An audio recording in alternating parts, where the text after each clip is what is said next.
तो मेरी जो इस वक्त स्टेट है वो within the component use नहीं हो रही, नहीं, state is no more local, it has become global. तो ये स्टेट कहाँ से आ रही है? रिडक्स से आ रही है। स्टेट का मतलब डेटा, ये 10 जो है।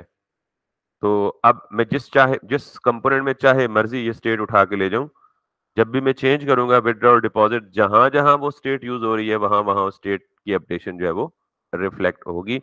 और स्टेट को यूज करने के लिए बड़ा सिंपल सा तरीका आपको बताया था कि आपने सिंपली क्या करना है, जिस कंपोनेंट में जाके आपको स्टेट चाहिए, आप उस कंपोनेंट में, मिसाल के तौर पे मैं हेडर में आया और मुझे ये सिर्फ स्टोर में जाके ये काम करना है, आई कट इट। और अब मैं जाऊंगा कहाँ पे? फुटर के कंपोनेंट में, और ये जो डिजाइन बाय दिस लिखा हुआ है ना, इसके बाद वैसे ही मैं इधर जाके करूंगा यूज सेलेक्टर। यूज सेलेक्ट को मुझे इंपोर्ट करना पड़ेगा।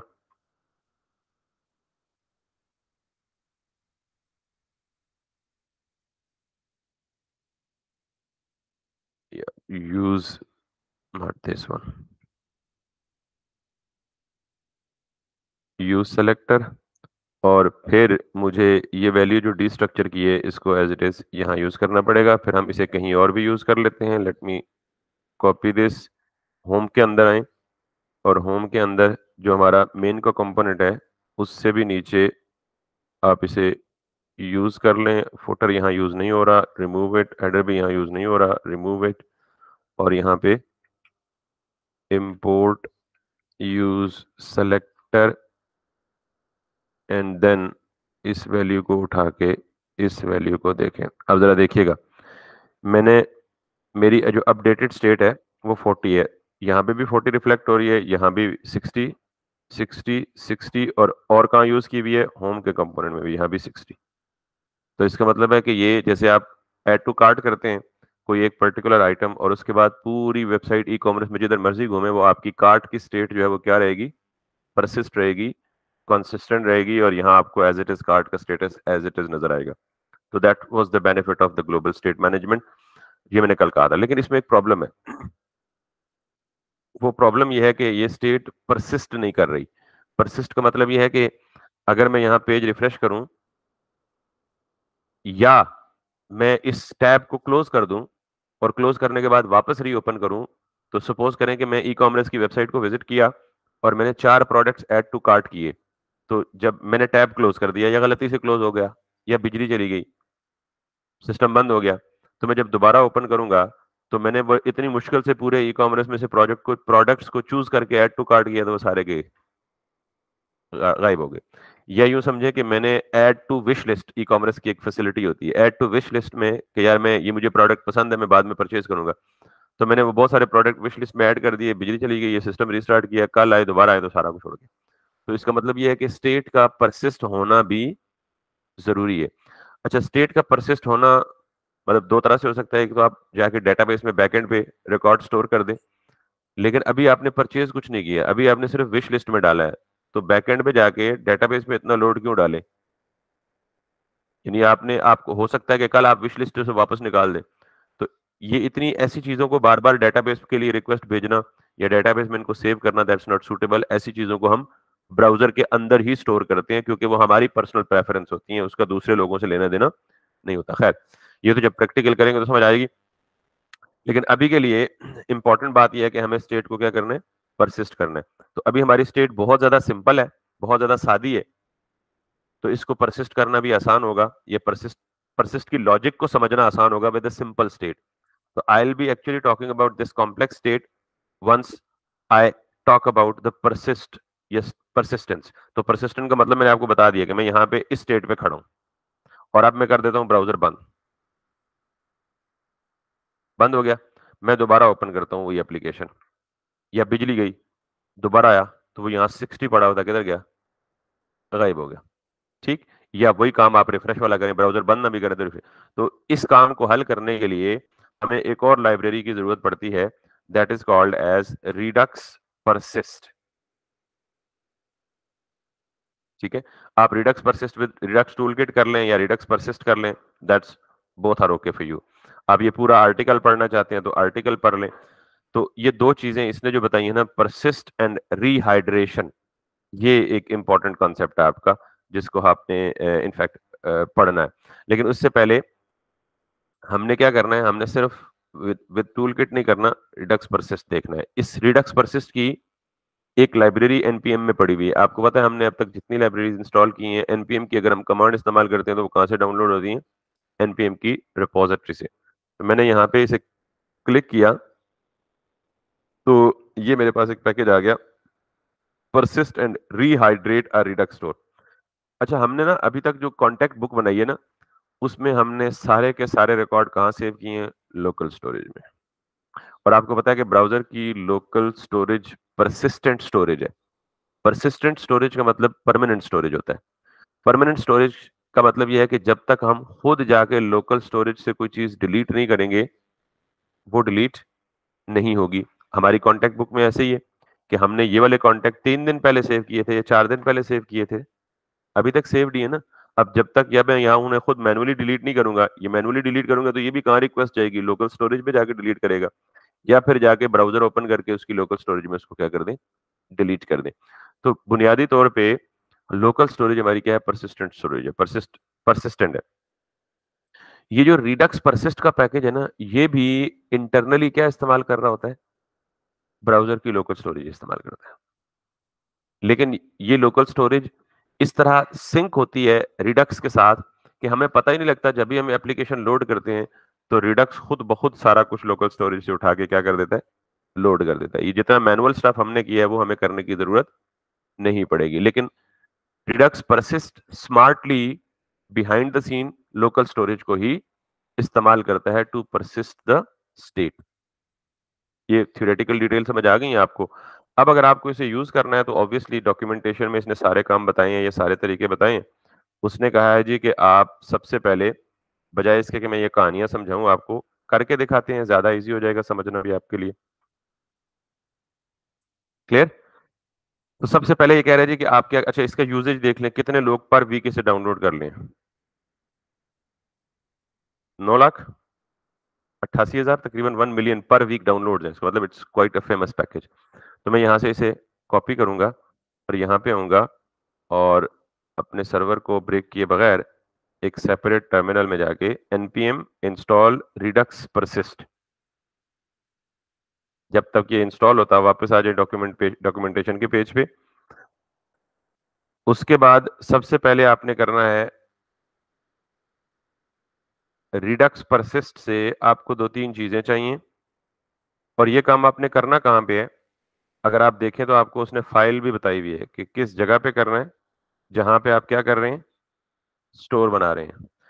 फाइल का नाम configure store डॉट जेएस बताया हुआ है। हमने कॉन्फ़िगर स्टोर नहीं रखा हुआ, हमने फाइल का नाम क्या रखा हुआ है? रिडक्स के अंदर अगर आप आए तो हमने फाइल का नाम रखा हुआ है सिर्फ स्टोर जेएस। तो रिडक्स परसिस्ट की लॉजिक को आपने कहाँ इंप्लीमेंट करना है? Step number 1, inside the store. दूसरे नंबर पे, यानी पहले ये तो आपको क्लियर हो गया कि रिडक्स परसिस्ट की लॉजिक कहाँ पे लिखनी है। दूसरे नंबर पे आपने ये दो चीजें इंपोर्ट कर लेनी है, यानी यहां से उठा के यहाँ पे। और इन दोनों का ताल्लुक, अच्छा अगर आप ये कमेंट्स भी साथ इंपोर्ट कर लें तो आपको अंदाजा हो जाएगा कि what I am talking about. Control C for copy and control V for paste. तो मैंने दो चीजें या दो फंक्शंस यहां से इंपोर्ट किए हैं, एक परसिस्ट स्टोर और एक परसिस्ट रिड्यूसर। और ये कहां से आ रहे हैं दोनों? रिडक्स परसिस्ट की लाइब्रेरी से। और दूसरे नंबर पे मैंने कहा जी स्टोरेज, तो ये क्या कह रहा है? Defaults to local storage for web. अब defaults to local storage for web का मतलब ये है कि हम अभी वेब का प्रोजेक्ट बना रहे हैं। यही कॉन्सेप्ट कल अगर आप रिएक्ट नेटिव को इस्तेमाल करके मोबाइल एप्लीकेशन इस्तेमाल करेंगे तो उस केस में आपको ये स्टोरेज जो है ये कॉन्फ़िगर करनी पड़ेगी मोबाइल एप्लीकेशन की या मोबाइल डिवाइस की लोकल स्टोरेज को। तो फिलहाल ये बाय डिफॉल्ट किसको टारगेट करेगा या किसको हिट करेगा? ब्राउजर की लोकल स्टोरेज को। और यही मैंने आपको बताया कि रिडक्स परसिस्ट इंटरनली क्या करता है? लोकल स्टोरेज में जाके स्टेट को सेव करता है और रीहाइड्रेट करता है। रीहाइड्रेशन का मतलब पता है क्या होता है? स्टेट को जाके लोकल स्टोरेज में सेव कर देना, ये एक स्टेप है। और जो ही कंपोनेंट रिफ्रेश हो या ब्राउजर ओपन हो तो लोकल स्टोरेज में जाके लोकल स्टोरेज से स्टेट उठा के दोबारा कहां प्रोवाइड कर देना? स्टोर में अवेलेबल कर देना। इसको हम क्या कहते हैं? रीहाइड्रेशन। क्या कहते हैं? एक तो होता है स्टेट को जाके लोकल स्टोरेज में डाल देना, सेव कर देना, और दूसरा कंपोनेंट रिफ्रेश हो, ब्राउजर क्लोज होकर रीओपन हो, तो लोकल स्टोरेज से स्टेट उठा के दोबारा स्टोर में प्रोवाइड कर देना। ये दोबारा वापस प्रोवाइड कर देने को हम क्या कहते हैं? रीहाइड्रेशन। स्टेप नंबर 1 हो गया जी, आपने लाइब्रेरीज को इंक्लूड कर लिया। अच्छा, मैं इस स्टोर को थोड़ा सा नीचे कर देता हूँ बिकॉज इसके साथ हमें थोड़ा सा चेंज करना है। वापस आ जाएं जी इधर, और वापस आके उस वो कहता है जी कि आपने ये दो चीजें करनी है। पहली चीज तो ये, आपने एक ऑब्जेक्ट बनाना है। ये ऑब्जेक्ट कुछ नहीं है, कॉन्फ़िगरेशन है कि आपने परसिस्ट कॉन्फ़िगरेशन में की दे दी रूट। आपको पता है कि लोकल स्टोरेज में जब हम कोई वैल्यू सेव करते हैं तो वो की और वैल्यू की फॉर्म में सेव होती है, एक की लाजमी चाहिए होती है, ठीक है? तो ये जो रूट है, ये वो की होगी जो लोकल स्टोरेज में जाके जिसका नाम होगा। इसको आप कुछ भी दे सकते हैं, जैसे हमने की का नाम क्या दिया था? कॉन्टैक्ट। तो जब हम कॉन्टैक्ट बुक को परसिस्ट करेंगे, अभी तक हम किसको परसिस्ट करेंगे? सिर्फ वैल्यू को, जो काउंटर है, वो जो डिपॉजिट और विड्रॉ की वैल्यू, एक को परसिस्ट करेंगे, ठीक है? या देख लेते हैं अगर उसकी जरूरत पड़ी अभी। तो क्योंकि मैं इसको बहुत ज्यादा सिंपल इसलिए कर रहा हूँ कि ये सिंपल तरीके से समझना आसान है, बाद में इसमें चीजें ऐड करते रहेंगे, स्टेट को कॉम्प्लेक्स करते रहेंगे, तो हमें मसला नहीं होगा। तो ये जो कॉन्फ़िगरेशन ऑब्जेक्ट हम बना रहे हैं, इसमें एक चीज है की क्या रखे? ये रूट। और दूसरी चीज क्या है? स्टोरेज। स्टोरेज हमने ऊपर से ये बना लिया, और ये स्टोरेज किसको रेफर कर रहा है? Defaults to the local storage for web. समझ आ गई बात? याद करने की कुछ भी जरूरत नहीं है, सिर्फ और सिर्फ फ्लो याद रखना है, मतलब फ्लो पता होना चाहिए। बाकी आपके सामने सारा कुछ मैं भी उसकी ऑफिशियल डॉक्यूमेंटेशन से उठा के कर रहा हूँ, and everybody does it like that. अगली चीज ये है जी कि आपने ये जो परसिस्ट रिड्यूसर का फंक्शन है ना, इसको कॉल करना है। मैं अगर आपको यही वाला एज इट इज कॉपी करूं, तो इसमें ये persist reducer built in function है जिसे मैंने कॉल किया, which is coming from Redux persist. अब इस परसिस्ट रिड्यूसर को दो आर्ग्यूमेंट्स चाहिए। एक आर्ग्यूमेंट क्या चाहिए? परसिस्ट कॉन्फ़िग, जो मैंने अभी कॉन्फ़िगरेशन का ऑब्जेक्ट बनाया है, और दूसरा इसे चाहिए रूट रिड्यूसर। मेरे पास अभी तक रूट रिड्यूसर नहीं है। अच्छा, रूट रिड्यूसर क्यों? अगर मैं इसको सिर्फ रिड्यूसर पास कर दूं, that would still be okay. तो मेरे पास रिड्यूसर किधर पड़ा हुआ है? ये पड़ा हुआ है ना। तो मैं इस रिड्यूसर को यहां से कट करता हूं, और यहां पे जाके इसको क्या कर देता हूं? पास कर देता हूं।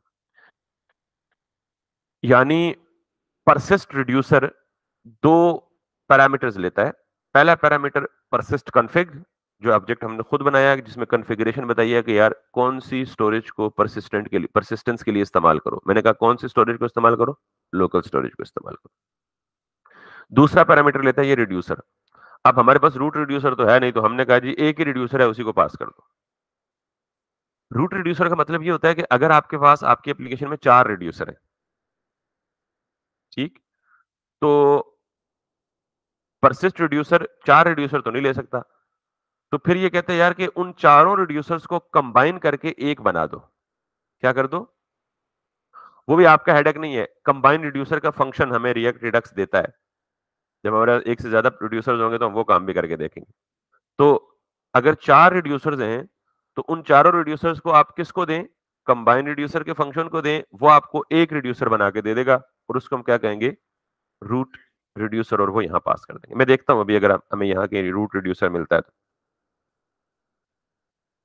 ये समझ आ गई सबको बात?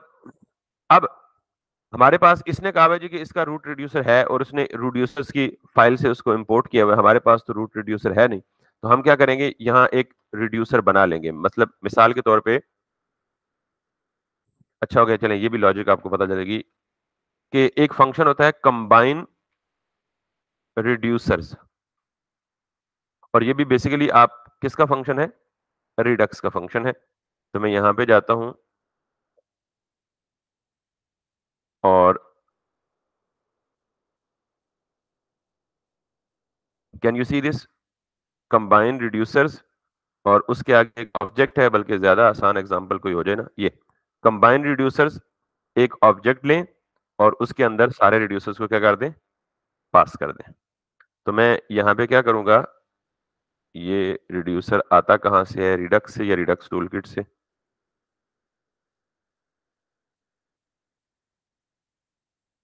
ये रिडक्स टूलकिट में अवेलेबल है, ठीक है। सो मैं यहाँ पे इसे कॉपी करूंगा, और रिडक्स टूलकिट यहाँ पे है, तो मैं कॉन्फ़िगर स्टोर के साथ क्या करूंगा, कंबाइन रिड्यूसर पहला काम, और दूसरा काम इस कंबाइन रिड्यूसर को मैं यहां पे इस्तेमाल करूंगा, यहां पे इस्तेमाल करूंगा। अब ये कंबाइन रिड्यूसर में क्या पास करना है आपने, 2 रिड्यूसर्स पास करने हैं। तो आपके पास एक रिड्यूसर है ना ये। अच्छा, अब एक रिड्यूसर में इसमें ये पास करूं और इसे क्या नाम दूं, मिसाल के तौर पे ये मुझे दे रहा है डिपॉजिट, ठीक है। डिपॉजिट इसकी की होगी और इसकी वैल्यू ये होगी। ऑब्जेक्ट में ऐसे ही वैल्यू पास करते हैं ना, की वैल्यू पेयर में। तो कंबाइन रिड्यूसर में मैंने एक रिड्यूसर पास कर दिया, अभी तक है ही मेरे पास एक, दूसरा होगा तो वो भी पास कर दूंगा। लेकिन अब मेरे पास ये फैसिलिटी हो गई है कि मेरे पास जितने रिड्यूसर्स होंगे मैं सारों को किस में पास कर दूंगा। मिसाल के तौर पे अगर मेरे पास कल मैं कॉन्टैक्ट बुक को कहूंगा तो कॉन्टैक्ट, और इसको मैं क्या कहूंगा इसी तरह कॉन्टैक्ट स्लाइस डॉट रिड्यूसर। अभी तक बनाया नहीं है, लेकिन जब बनाऊंगा तो फिर ये कर दूंगा, ठीक। कल मेरे पास तीसरा, चौथा, पांचवा, छठा। तो अब सपोज करें कि मैंने कितने 6 रिड्यूसर पास किए हुए, तो कंबाइन रिड्यूसर का सिर्फ इतना काम है कि ये सारे रिड्यूसर्स को कंबाइन करके आपको क्या रिटर्न करेगा, एक रूट रिड्यूसर। समझ आ गई ये बात। तो अभी तक मेरे पास है ही एक, तो मैं एक को रखूंगा, तो ये मुझे रिटर्न क्या करेगा। अब आप इसे कह सकते हैं जी कि const root reducer equals to this, और अब आप इस रूट रिड्यूसर को यहां पास कर सकते हैं, जो पहले हमारे पास नहीं था। समझ आ गई बात। Once again recap, step number 1 ये है कि रिडक्स परसिस्ट की 2 रिक्वायर्ड लाइब्रेरीज को ऐड करें। स्टेप नंबर 2 ये है कि आप कॉन्फ़िगरेशन ऑब्जेक्ट बनाएं। स्टेप नंबर 3 है कि परसिस्ट रिड्यूसर में को कॉल करें और उसमें 2 पैरामीटर चाहिए। परसिस्ट कॉन्फ़िग हमने बना लिया और रूट रिड्यूसर हमारे पास नहीं था। रूट रिड्यूसर, तो रूट रिड्यूसर की जरूरत तब पड़ती है जब आपके पास एक से ज्यादा रिड्यूसर हो। अगर एक ही हो तो फिर फर्क नहीं पड़ता, लेकिन चूंकि अभी हमारे पास एक ही है, लेकिन हमें पता है कि फ्यूचर में एक से ज्यादा होने हैं, तो हमने शुरू में कहा है अभी इसे यूज कर लो कंबाइन रिड्यूसर, ताकि फ्यूचर में जाके बहुत ज्यादा खिचड़ी न बने। तो अब हमारे पास ये चीज, इसकी रिक्वायरमेंट भी पूरी हो गई है। अब हमें क्या करना है, ये जो परसिस्ट रिड्यूसर है ना, इसको हमने कहीं इस्तेमाल नहीं किया। तो वापस आए डॉक्यूमेंटेशन में और यहां पे जाके इसके नीचे आए, और ये कह रहे जी कि आप जो क्रिएट या कॉन्फ़िगर स्टोर है ना, उसके अंदर क्या पास कर दें, परसिस्ट रिड्यूसर। तो मैं यहां पे क्या करूंगा, मेरे पास, मैं जरा क्रिएट स्टोर तो यूज नहीं कर रहा क्योंकि वो तो पुराना हो गया, तो मैं यूज कर रहा हूं क्या, कॉन्फ़िगर स्टोर। तो मैं इसके अंदर क्या पास करूंगा, let me do that, sorry, ये परसिस्ट रिड्यूसर। आपको पता है कि स्टोर के अंदर हमेशा क्या जाता है, रिड्यूसर। डायग्राम याद है ना, स्टोर के अंदर क्या जाता है, ये मैं रिड्यूसर ही पास कर रहा हूं स्टोर के अंदर। लेकिन अब फर्क क्या हुआ कि ये सिर्फ रिड्यूसर नहीं है बल्कि परसिस्टेड रिड्यूसर है, कि ये वैल्यू को क्या करेगा, परसिस्ट भी करेगा। यहां तक बात समझ आ गई है। और ये ऑब्वियसली मुझे क्या, वापस मैं इसे स्टोर किधर कर रहा हूं, स्टोर के वेरिएबल में, बिल्कुल वैसे ही तरीका है। और ये बेसिकली यहां से क्या हो रहा है, एक्सपोर्ट भी हो रहा है। अब अगर वापस जाएं आप, तो अगला काम उसने ये कहा है जी कि परसिस्ट स्टोर, यानी एक और फंक्शन भी हमने यहां से इंपोर्ट किया था, परसिस्ट स्टोर। अभी तक हमने इसे कहीं इस्तेमाल, उसने कहा जी कि ये जो स्टोर आपके पास आ गया ना, इस स्टोर को आप किधर पास करें, परसिस्ट स्टोर में। This is what exactly being talked about, कि परसिस्ट, ये जो स्टोर आपके पास आया है इसको किस में पास करें, परसिस्ट स्टोर में। तो मैं यहां पे जाऊंगा और इस फंक्शन को कॉल करके इससे नीचे आके इस पर्टिकुलर स्टोर को इसमें पास कर दूंगा, और ये जो मुझे रिटर्न वैल्यू देगा, मैं इसे कहूंगा persisted store equals to this, और इसको भी मैं क्या कर लूंगा, एक्सपोर्ट। यहां तक अभी तक मेरा काम मुकम्मल हो गया, इस फाइल का काम कंप्लीट हो गया। समझ आ गई बात। मुझे पता है शुरू में फर्स्ट टाइम आप देखेंगे तो अभी सुन के भी आपको डरावना लग रहा होगा, यार ये इतना कॉम्प्लेक्स काम है। आपको 3 से 4 बिल्ट इन फंक्शंस हैं, उनको इस्तेमाल करने का फ्लो देखना है बस। Number 1 persist reducer, number 2 persist store. ये तो हमारी मजबूरी बन गई थी कंबाइन रिड्यूसर, क्योंकि हम वैसे डायरेक्ट इस रिड्यूसर को यहां पास कर सकते थे, लेकिन फ्यूचर में जब ज्यादा रिड्यूसर होते तो फिर हमें ये सारा कुछ आगे कॉन्फ़िगरेशन चेंज करनी पड़ती। तो एक पूरी एप्लीकेशन में कॉन्फ़िगरेशन एक ही दफा ऐसी कर लें कि आपको बार-बार उसमें खपना ना पड़े। तो 3 स्टेप या 4 स्टेप प्रोसेस है मेरे ख्याल में। इंपोर्ट के बाद आपको कॉन्फ़िगरेशन ऑब्जेक्ट बनाना है, उसको परसिस्ट रिड्यूसर के अंदर पास करना है। परसिस्ट रिड्यूसर को 2 चीजें चाहिए, रूट रिड्यूसर जाके बना लेना है, और उसके बाद ये जो परसिस्टेड रिड्यूसर है इसको आपने पास करना है कॉन्फ़िगर स्टोर में। ये आपको क्या देगा वापस? स्टोर। इसको आपने पास करना है परसिस्ट स्टोर में, और परसिस्ट स्टोर आपको यहां से वापस मिल गया, और इन दोनों को आपने एक्सपोर्ट कर लिया। अभी तक इन दोनों को कहीं यूज नहीं किया। इस फाइल की चेंज, यानी एक ही फाइल में चेंज हुई है परसिस्ट करने के लिए, इसके अलावा कहीं और चेंज। अब आप जाएंगे वापस और यहां पे जाके इसको इस्तेमाल करेंगे। परसिस्ट को क्या करेंगे? तो मैंने कहा जी आप वापस अब कहां जाएंगे? जहां आपका रूट कंपोनेंट रेंडर हो रहा है। यानी हमने स्टोर को कहां इस्तेमाल, यानी उसने कहा जी जहां आपने स्टोर का प्रोवाइडर इस्तेमाल किया ना, सादा सी जुबान में समझे, जहां आपने स्टोर का प्रोवाइडर इस्तेमाल किया है वहां क्या इस्तेमाल करें? Persist gate. और ये भी हमें कौन दे रहा है? रिडक्स परसिस्ट ही दे रहा है। तो हमने स्टोर प्रोवाइडर कहां इस्तेमाल किए? अपनी मेन में, यही इस्तेमाल किया ना प्रोवाइडर, ऐसे ही ना। तो उसने मुझे ये कह दिया कि भाई आप उस प्रोवाइडर के अंदर एक और कंपोनेंट रखें, क्या? Persist gate. लेकिन ये परसिस्ट गेट कहां से आएगा? ये भी बिल्ट इन कंपोनेंट है, तो आप इसी लाइब्रेरी का ये पार्ट है, आप इसे इंपोर्ट करें यहां पे जाके या यहां पे जाके कहीं भी, परसिस्ट गेट, और वापस जाके इस परसिस्ट गेट को इसके अंदर इस्तेमाल कर लें या प्रोवाइड कर दें। परसिस्ट गेट, जरा थोड़ा सा फॉर्मेटिंग अच्छा कर लें ताकि आपको रीडेबिलिटी में इजी हो। परसिस्ट गेट,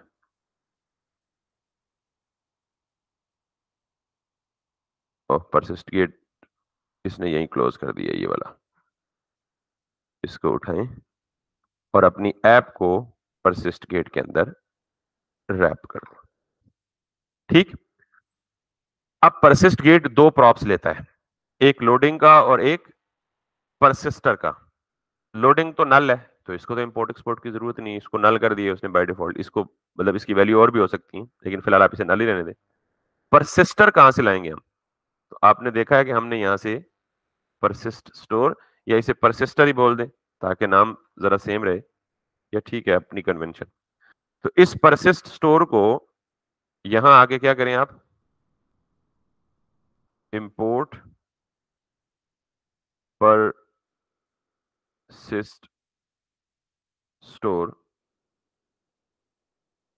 और याद रखिएगा कि ये परसिस्ट स्टोर कहां से उठा रहा है? रिडक्स परसिस्ट ईएस परसिस्ट, ये यहां से तो नहीं उठाना, परसिस्ट स्टोर तो हमने खुद बनाया हुआ है।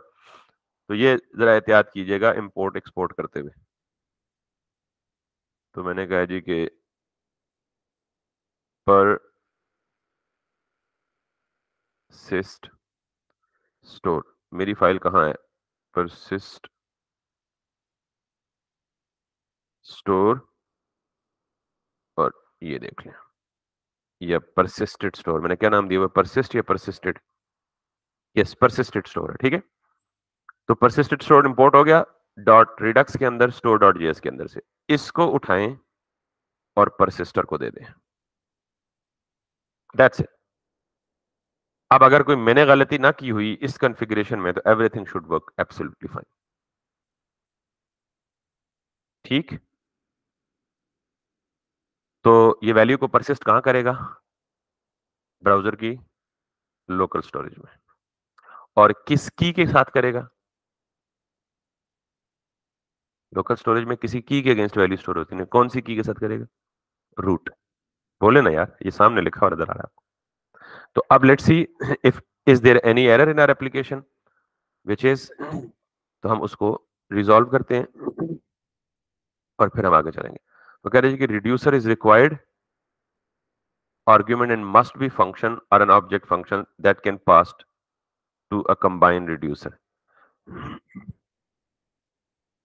इसका मतलब है कि हमने कुछ ना कुछ यहां पे गलत किया है। या कॉन्फ़िगर स्टोर में वो ये कह रहा है कि एक ऑब्जेक्ट देना है और यहाँ पे क्या देना है, रिड्यूसर। इस रिड्यूसर की कह रहा है कि ये रिड्यूसर की रिक्वायर्ड है और इसके साथ आप ये कर दें persist reducer। ठीक, let's do ahead and it started working. समझ आ गई बात? अब ये जो एरर है ना, इसको non serial was detected in action, इसको इग्नोर कर दें थोड़ी देर के लिए। मुझे यहां जाना है। अच्छा, अब जो वैल्यू मेरी परसिस्ट हुई थी ना, पहले ये देखें कि हम लोकल स्टोरेज में, मैंने इस एप्लीकेशन को रिफ्रेश किया है, तो लोकल स्टोरेज में कोई चेंज आई है या नहीं आई? किधर गई एप्लीकेशन? लोकल स्टोरेज, और लोकल स्टोरेज में किस की के अगेंस्ट होना चाहिए था? Can you see this? persist colon root. समझ आ गई बात? ये persist उसने खुद ऐड किया है, ये इंडिकेशन देने के लिए कि ये जो की है ये किसके थ्रू सेट हुई है? persist लाइब्रेरी के थ्रू सेट हुई है। यहां तक समझ आ गई ये बात? तो इसका मतलब ये है कि हमारा जो persist है वो काम कर गया। अब हमने यहाँ पे ये जो वैल्यूज हैं ये गायब हो गई हैं, इनकी गायब होना बनता है, क्योंकि मैं आपको जरा एक चीज बताता हूँ। यहां तक समझ आ गया? हमारा परसिस्टेंट सक्सेसफुली कॉन्फ़िगर हो गया है। अब जो गलती है, जो एरर है ना पॉसिबल, वो मैं आपको दिखाता हूं कि क्या हो सकता है। कॉन्टेक्ट में जाएं, जहां पे वो डिपॉजिट और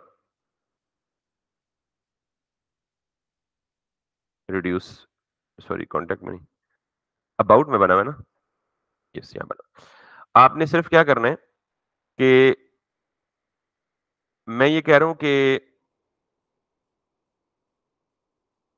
यहां पे ना मुझे सिर्फ दे दे, मैं सिर्फ लॉग करके देखना चाहता हूं यार कि ये लॉग आ क्या रहा है मेरे पास। रिडक्स से जो स्टेट उठा के ला रहा है वो अब वैल्यू नहीं रही, वो अब क्या हो गई है, ये मुझे देखना है।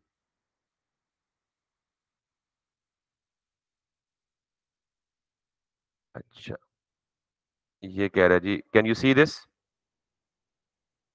एरर्स को इग्नोर कर दें, सिर्फ मैंने लॉग जो किया था उसको देख रहे हैं। वो कह रहा है जी कि अब आपके पास जो नाम बन गया है ना रिड्यूसर का, वो क्या बन चुका है? डिपॉजिट बन चुका है।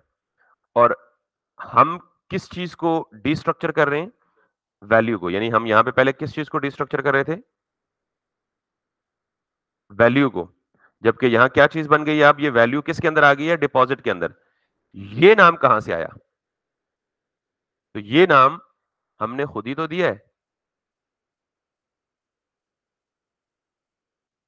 कंबाइन रिड्यूसर में रिड्यूसर का नाम अब क्या पड़ गया? ये देख रहे हैं ना आप? अब कंबाइन रिड्यूसर में जितने भी रिड्यूसर पास करेंगे उसको जो नाम देंगे, रिडक्स उस नाम को रेफर करेगा। बात समझ आई या नहीं आई? तो ये जो जितने एरर्स आ रहे हैं ना, ये एरर्स इस वजह से आ रहे हैं कि भाईजान अब जो जिस वैल्यू को अब वैल्यू समझते थे, अब वो वैल्यू नहीं रही, बल्कि अब वो किस की के अगेंस्ट स्टोर हो रही है? डिपॉजिट। और ये क्यों हुआ है? बिकॉज हमने खुद यहां जाके इसको नेम चेंज कर दिया, विच इज डिपॉजिट। समझ आई? और ये एक तरह से अच्छा भी है कि ताकि जितने रिड्यूसर्स हमारे पास होंगे, हर एक रिड्यूसर को हम रीनेम करके अपनी मर्जी का नाम दे सकते हैं। तो अब ये एरर क्यों है? एरर इसलिए है भाई कि हमने कहा जी अबाउट में ये वैल्यू यूज हो रही है यहां, तो जब हमने ये वैल्यू अब स्टोर से आ ही नहीं रही, अब स्टोर से क्या आ रहा है? डिपॉजिट आ रहा है ना, तो हम इसे क्या कर सकते हैं? डिपॉजिट को डिस्ट्रक्चर कर सकते हैं। और अगर आप यहां पे देखें तो डिपॉजिट एक ऑब्जेक्ट है, तो डिपॉजिट डॉट वैल्यू एक्चुअल वो चीज होगी ना। तो मैं अब इस वैल्यू को डिपॉजिट के बजाय, अच्छा अब अगेन दोबारा देख लें कि यहां ये सारे डिपॉजिट डिपॉजिट बहुत सारे नाम हो गए हैं, तो हम इसे अपनी अंडरस्टैंडिंग के लिए बजाय डिपॉजिट करने के डिपॉजिट रिड्यूसर ना कह दें, ताकि कंफर्मेशन हो जाए, ये किसी के साथ कॉन्फ्लिक्ट ना करे। और अब मैं यहां आके इसको डिस्ट्रक्चर करता हूं डिपॉजिट रिड्यूसर, और इस डिपॉजिट रिड्यूसर को उठा के इस वैल्यू के पीछे डाल देता हूं।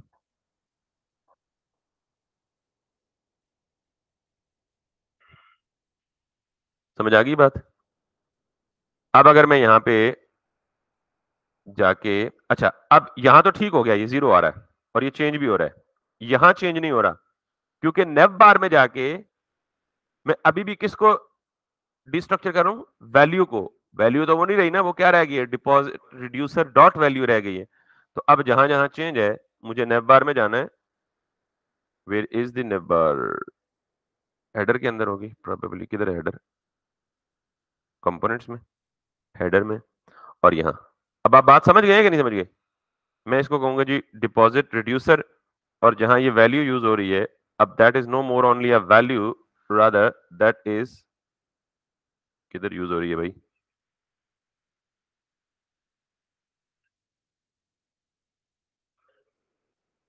Oh sorry. सो यहां पे अब मैं क्या करूंगा? This dot this. और कहां यूज होगी? फुटर में। और कहां यूज होगी? होम में। समझ आ गई बात? तो मैं जाऊंगा फुटर में, किधर गया फुटर? फुटर में, और यहां भी ये, और यहां भी ये और ये, और होम में दिस, दिस,